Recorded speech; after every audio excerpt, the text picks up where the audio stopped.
So I have been looking for the perfect way to install a toilet paper holder after mine fell out the wall. So I'm so excited about this one I got off Amazon. Let's go ahead and open it up and let's see how it looks. So I'm actually remodeling my bathroom and I wanted something that's gonna have a gold look to it. So this is a completely unbiased review. I pay with my own money. Oh, look at that. Love it. Check this out. So you have an adhesive in the back, but this is why I like this one, okay? It came with screws.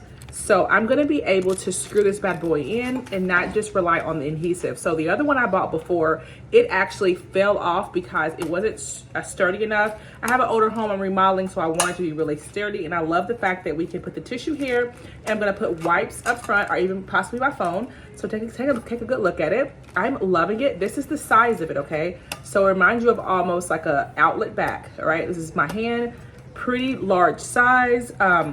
As far as an iPhone could fit here, but I'm gonna use the little dude wipes for our primary suite and then the tissue holder. And it's gonna be so cute. I love the gold. I think it comes in black too, but I just wanted to share with you if you're looking for to update your home, I highly recommend this one here on Amazon.